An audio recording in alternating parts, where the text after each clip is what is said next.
అధ్యక్ష, నేను తమరి ద్వారా ఎవరైతే ఉన్నారో సభ్యులు ఎవరు ఆందోళన చెందాల్సిన పని లేదు. ఏ ఉప ఎన్నికలు రావు,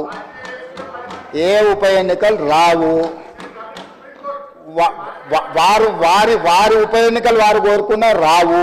ఎందుకంటే ఒకవేళ వారు ఇటొచ్చినా అటొచ్చినా ఎటొచ్చినా ఏ ఉప ఎన్నికలు రావు. అక్కడ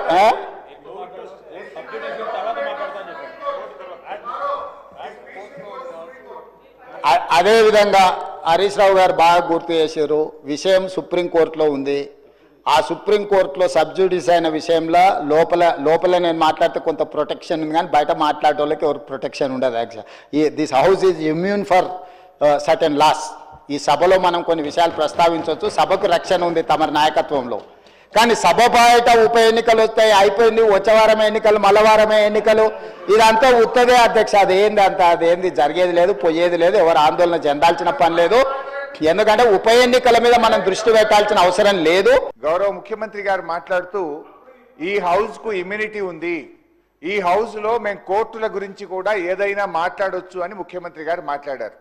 ఐఎమ్ కోటింగ్ కౌల్ అండ్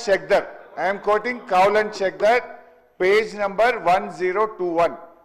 ముఖ్యమంత్రి గారు ఏమన్నారంటే, మేము ఈ 10 మంది ఎమ్మెల్యేలు డిస్క్వాలిఫై కారు, అది గతంలో కాలేదు, ఇప్పుడు కూడా కారు అంటే నేను వెంటనే ఇక్కడ నుంచి సుప్రీంకోర్టులో ఉన్న మ్యాటర్ని మీరు ఎట్లా మాట్లాడతారంటే, మాకు ఇమ్యూనిటీ ఉంది, మేము ఏదైనా మాట్లాడవచ్చు ఈ సభలో లోపల మాట్లాడతామన్నారు. అయితే ఐఎమ్ కోటింగ్ అధ్యక్ష, page number 1021, discussion on sub జుడిస్ matter, members cannot refer to any matter of fact on which a judicial decision is pending. Adevidanga chapter 18, Parliament and Judiciary. As regards the relationship between the Parliament and the Judiciary, both are under constitutional obligations not to encroach each upon others' jurisdiction.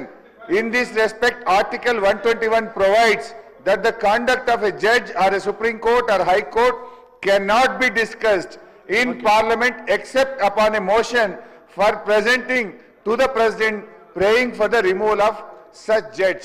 Judge గారి removal గురించి తప్ప సుప్రీంకోర్టులో కానీ హైకోర్టులో pending ఉన్నటువంటి విషయాన్ని సభలో మాట్లాడకూడదు అని కౌల్ అండ్ షెక్దర్లో చాలా స్పష్టంగా చెప్పడం జరిగింది. నేను అందువల్ల మీతో కోరుతున్నా, ముఖ్యమంత్రి గారు ఇవాళ సర్వోన్నత న్యాయస్థానం సుప్రీంకోర్టు యొక్క